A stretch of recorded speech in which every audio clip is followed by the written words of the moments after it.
Carlos Tapia, subsecretario de Turismo, está con nosotros aquí en Radio Fuego 106.5, vía Zoom. Vamos a comentar los temas más importantes, el turismo en fin de año, expectativas económicas, facilidades o dificultades para viajar y la baja del IVA al 8%. Carlos, gracias por estar con nosotros. Bienvenido a Fuego News. Buenos días, muchas gracias por la gentil invitación.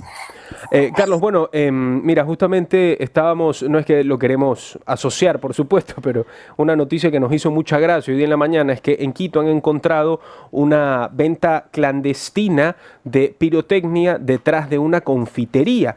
Y aquí entre risas estábamos comentando que realmente el tema de la pirotecnia del fin de año mueve muchísimo la economía nacional. Te lo pongo nada más como ejemplo, pero en líneas generales, Ecuador, ¿cómo se mueve, cómo se está moviendo económicamente, al menos ahorita en Navidad, en fin, Nochebuena? ¿Y cuáles son las expectativas en Año Nuevo, sabiendo también, por supuesto, que la situación de la seguridad del país, que está complicada, también puede afectar negativamente ese movimiento, ¿no? Bueno, el feriado de fin de año y de hecho las dos últimas semanas del año son bien importantes para el turismo porque, bueno, generalmente en los feriados se mueve o se dinamiza más el turismo nacional. Los turistas internacionales suelen evitar, de hecho, las festividades o los feriados para ir visitar algún país. Sin embargo, el feriado de fin de año es un feriado bien importante porque nosotros al tener una comunidad migrante muy grande en el extranjero, justamente en estas fechas es cuando regresan al país para visitar sus familias, para visitar sus ciudades natales, pero también para hacer turismo. Se estima más o menos que durante el feriado de fin de año se movilicen alrededor de 2 millones de personas y se generen alrededor de 90 a 100 millones de dólares de gasto turístico. Es decir, las expectativas de este feriado de fin de año es que podamos, de hecho, superar la barrera de los 100 millones de dólares de gasto turístico directamente en las actividades turísticas. Esto además de toda la dinamización que se genera, porque cuando se activa el turismo, se activan 16 cadenas productivas distintas: agricultura, alimentos y bebidas, artesanías, textiles, muebles, enseres, en fin. Entonces, la expectativa para este último feriado en realidad es muy positiva. Este año, en términos generales, hemos tenido un crecimiento de aproximadamente el 14% en términos de arribos de llegadas internacionales. Y esto es bien. En comparación, perdón, Carlos, ¿en comparación a qué? En comparación al 2024. Ok, ya, Sí, lo has comparado con años anteriores, 23, 22, 21, 20, para tener una idea. sí. Sí, ¿cómo está en la El, comparación? el crecimiento bueno, desde el 2020, que es un año de pandemia en el que hay un quiebre en la Sí. actividad turística, hasta el 2025 en realidad ha sido tendiente al crecimiento, excepto en el 2024. Crecían las estadísticas cada año durante el 22, 23, pero el año 2024 fue un año en el que experimentamos alrededor de un 12% de caída en las actividades turísticas. Esto principalmente al tema de la seguridad y, más importante aún, a la percepción de seguridad, porque si bien es cierto, no podemos ocultar y tapar el sol con un dedo, hay cifras y estadísticas muy negativas en cuanto al tema de seguridad, la tasa de homicidios y demás. Lo que sí es importante mencionar es que no hemos tenido ninguna afectación, ningún acto violento contra turistas. Sin embargo, la percepción de seguridad que se da del país respecto de, pues, las publicaciones de noticias, de los medios, del eco que se hace alrededor de, por ejemplo, los efectos de la delincuencia organizada, ha generado, sí, y en el 2024 generó una reducción fuerte en temas turísticos, alrededor del 12%. Sin embargo, este año, el 2025, ha habido la recuperación de ese 12% y un incremento adicional de aproximadamente 4 puntos porcentuales. Entonces, este ha sido un año muy interesante para el turismo. Los feriados son bien interesantes también porque se moviliza mucho la economía nacional, pero este último al menos esperamos que tengamos también muchas llegadas de turistas internacionales. De hecho, ya se está evidenciando en las cifras y que genera alrededor de 100 millones de dólares de gasto turístico en estos últimos 2 semanas del año. Carlos, chicos, se me está bajando el volumen de Carlos, por favor, para que lo revisen. Carlos, antes de ceder la palabra, preguntarte, me dices que el crecimiento es una estimación.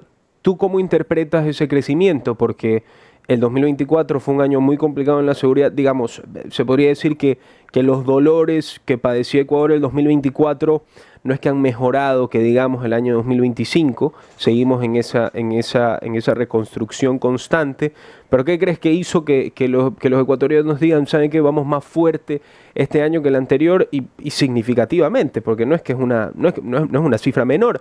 ¿Tú crees que ha sido porque tal vez les importa, ya dicen, ya toca celebrar, ya si Dios quiere que sea, o sea, no sé si tal vez esa sea algo tan subjetivo como eso puede ser, o tienes algún argumento fuerte que puedas decir, sabes que por esto crecimos tanto en comparación al año pasado?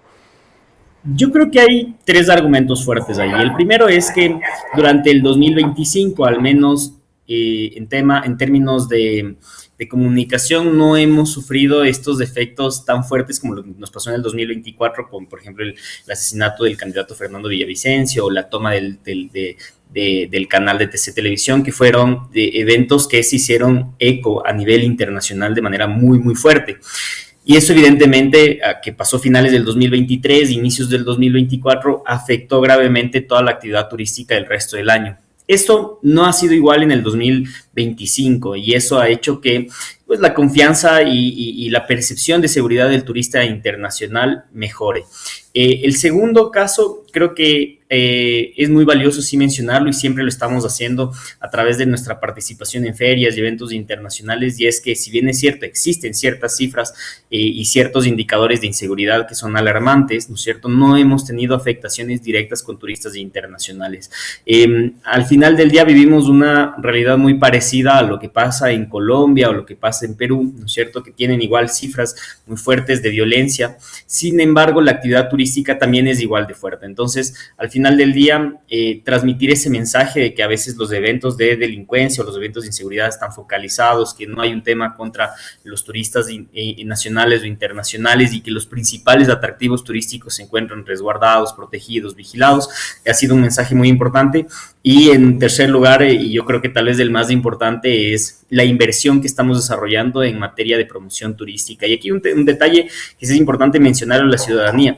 El Ecuador desde este año, en realidad desde el finales del 2024 y durante ya todo el 2020, perdón, del finales del 2025 y desde el 2026 ya en adelante, contará con el Fondo de Desarrollo Turístico. El Fondo de Desarrollo es una asignación que se le genera a las actividades turísticas de aproximadamente 37 millones de dólares, que nos permite ya estar a la altura con competidores, nuestros países vecinos como Colombia o Perú, que ellos también invierten cantidades muy similares de recursos para potencializar y desarrollar su actividad turística. Entonces, ahora ya estamos en esa capacidad, ya estamos a ese mismo nivel, y esa inversión adicional que se hace, que le permite al Ecuador estar en las principales ferias, en los principales eventos, tener una marca país, promocionarla a nivel mundial, nos ha permitido también tener una imagen como Ecuador frente a los mercados turísticos mucho más sólida, y eso evidentemente genera que se dinamicen mucho más los flujos. Y el 2026 nosotros estimamos que las estadísticas sean mucho más positivas. Si este año estamos cerrando con 1.3 millones de visitantes, esperamos que en el 2026 podamos cerrar con cerca de 1.5 millones de visitantes. Buenos días, Carlos. Les saluda Luciana Moncayo. Yo le quería preguntar específicamente sobre la disminución del IVA al 8%, porque, bueno, esto es una medida que la hemos visto que se aplicó también, por ejemplo, cuando fue el paro en Imbabura para poder incentivar el turismo, etcétera. Entonces, ¿realmente esta es una medida que sí genera mayor consumo, o simplemente la gente está consumiendo pero con un menor impuesto?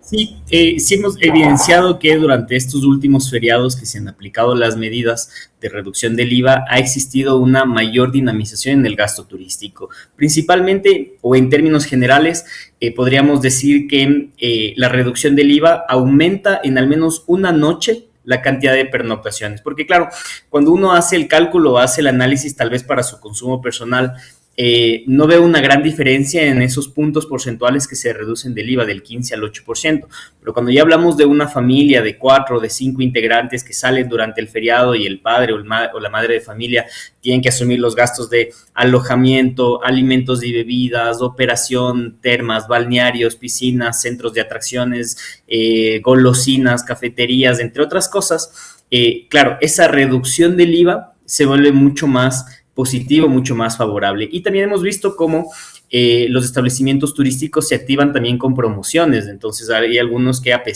más allá de la reducción del IVA, también generan sus propias promociones para dinamizar. Y lo que hemos identificado es que si antes las familias se quedaban en promedio 2 noches durante los feriados, ahora se quedan aproximadamente 3 noches en los feriados más largos. Entonces, al aumentar una noche más de pernoctación, aumenta el consumo de alimentos y bebidas, el consumo de operación y actividades recreativas, turísticas, deportivas, y eso evidentemente aumenta el consumo. Entonces, si estimamos, si por ejemplo en el feriado de fin de año, por ejemplo, en los años pasados que no había la reducción del IVA, era aproximadamente entre 70 y 80 millones de dólares el gasto turístico. Este año estimamos que, por ejemplo, sea entre 90 y 100 millones de dólares. Entonces, hay un incremento, es favorable, y conforme esta política se ha venido institucionalizando de cierta manera, ya también se va situando mucho más fuerte en la mente del consumidor. Entonces dicen, bueno, el próximo feriado será que habrá reducción del IVA, y la gente empieza a planificarse compra de pasajes, compra de alojamiento, reservas en restaurantes, porque al final del día hemos visto que esta medida, a pesar de ser un sacrificio fiscal, genera mucho retorno porque aumenta y dinamiza mucho más la economía. Son las 8 de la mañana y 22 minutos. Estamos con Carlos Tapia, subsecretario de Turismo, conversando, por supuesto, del turismo en fin de año. Está con nosotros en el panel el economista Jeremy Usca, panelista habitual de Fuego News, pero se le ha alargado la cena de Navidad más o menos hasta las 8 de la mañana, así que recién ha llegado acá al panel. Carlos, en efecto, se alargó hasta las 8 de la mañana la cena de Navidad. Jeremy, bueno, te dejo la palabra para que le preguntes a Carlos. Perfecto. Buen día, ya les saludo Jeremy Usca. Mi consulta en este contexto de las fiestas navideñas sería, ¿hasta qué punto se hay una reducción real por el tema del IVA? Porque al final es sencillo que los precios suban cuando uno, por ejemplo, sube el IVA al 15%, etcétera, pero es más complicado que bajen cuando le quitas el IVA por el mismo hecho de, o sea, creo que es casi con todos los impuestos pasa algo similar. Entonces, ¿hay alguna manera de que el gobierno se garantiza de que de verdad están bajando los precios en las fechas de, festivas, o en realidad es más que todo cambiarle el número y poner el mismo precio al final, que es lo que en algunos locales parece ocurrir? No sé si ocurra, pero igual le pregunto a usted como subsecretario. Sí, yo sé, Jeremy lo mencionaba muy bien. El control es un poco complicado y hay, yo diría, 3 líneas de control. El primero es que en una articulación directa que realizamos con la Asociación de Bancos Privados del Ecuador y todos los sistemas financieros, actualizamos de manera automática los POS, los datafast, estos medios de cobro digital con las tarjetas de crédito, porque cuando uno paga con tarjeta de crédito, el datáfono, este aparato, es el que hace el tema de facturación, de cobro y facturación, en el que ya tiene automatizado el cobro del IVA. Entonces, lo que hacemos es actualizar alrededor de 200,000 POS, que nos permite garantizar que efectivamente los cobros con tarjeta de crédito tengan la nueva tarifa de reducción del IVA del 15 al 8%. Ahora, sí hay un problema, y cuando se aplica esta medida, el control es difícil. ¿Por qué? Porque generalmente los establecimientos, vamos a centrarnos en los de alimentos y bebidas, tienen ya impresos sus menús. Los menús, de acuerdo a la normativa, deben ya incluir los precios del IVA e incluso en algunos casos del servicio. Entonces, claro, los restaurantes no actualizan los menús, no generan una impresión de nuevos menús durante los feriados para aplicar la nueva medida. Entonces, muy seguramente lo que pasa en algunos restaurantes es que uno llega, ¿no es cierto?, al establecimiento y va a encontrar los mismos precios impresos en el menú, porque efectivamente es complicado solo por 2 o 3 días actualizar todos los menús en los restaurantes. Entonces, lo que hacemos sí es, junto con la Superintendencia de Control del Mercado y la Defensoría del Consumidor, poder hacer controles y operativos para que efectivamente los establecimientos turísticos puedan aplicar la normativa, porque esto es de cumplimiento obligatorio. Si bien es cierto, es una medida enfocada para el consumidor, el decreto ejecutivo es súper claro. Todos los establecimientos turísticos formales deben aplicar de forma obligatoria la medida. Y lo que hemos visto un poco cuando vemos las recaudaciones de impuestos o las declaraciones de impuestos en el SRI, es que la gran mayoría de los establecimientos turísticos sí aplican durante estos 3 o 4 días de feriado la reducción de la tarifa del IVA. También hemos visto otros establecimientos que, como existe la reducción del IVA, le suben un poquito más el precio de sus productos y terminan cobrando lo mismo. Y ahí es muy importante que la ciudadanía, al identificar estos casos, nos pueda acercar la denuncia, lo pueden hacer a través de nuestras redes sociales. Tenemos una dirección de protección al usuario que se encarga precisamente de verificar que se estén cumpliendo todas estas disposiciones. Quería preguntar porque se habla también mucho sobre el tema de facilidades para viajar, la implementación de estas facilidades. ¿Qué tipo de facilidades son las que se van a implementar?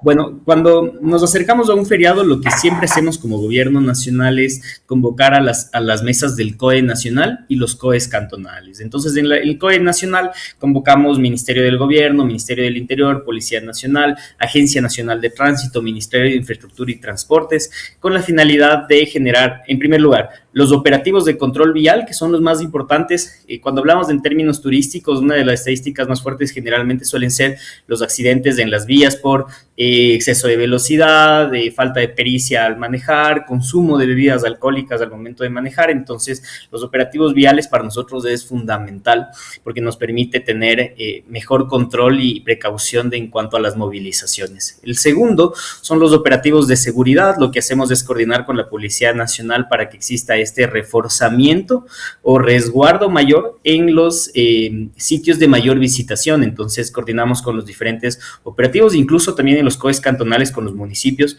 para que en las playas, en los balnearios, en las riberas de los ríos, en los malecones de los bulevares, podamos tener un reforzamiento del resguardo policial, incluso militar de ser el caso. Y el tercero es con el Ministerio de Infraestructura y Transportes, con la finalidad de identificar cómo está el estado de las vías, cómo está el estado de la infraestructura, si hay alguna alerta que debamos ir comunicando con la finalidad de que se tomen vías alternas. Entonces, lo que generalmente buscamos, o cuál es el conjunto de estas facilidades, en primer lugar son estas reducciones de algunos impuestos como el IVA, con la finalidad de incentivar mucho más el consumo, pero también previamente al inicio de un feriado convocamos estas mesas del COE para reforzar operativos de seguridad en las vías, reforzar los operativos de seguridad en los principales puntos de visitación y poder generar una comunicación temprana y muy óptima respecto del estado de la infraestructura, principalmente vial, para que la gente está empezando a llover ya en algunas zonas del país y es importante que pues podamos comunicar a la ciudadanía cómo se está generando, cómo está la infraestructura para que puedan movilizarse sin mayores inconvenientes. Carlos Tapia, subsecretario de Turismo, estuvo con nosotros aquí en Fuego News, en Radio Fuego 106.5, para comentar lo más importante de lo que va a ser el turismo de fin de año. Yo creo que la cifra más importante de esta entrevista que mencionó es que habrá un crecimiento de entre 12 y 14% en referencia al año 2024. Así que para que lo tengan anotado, Carlos, muchísimas gracias por estar con nosotros. Muchas gracias por su gentil invitación. Que tengan buen día.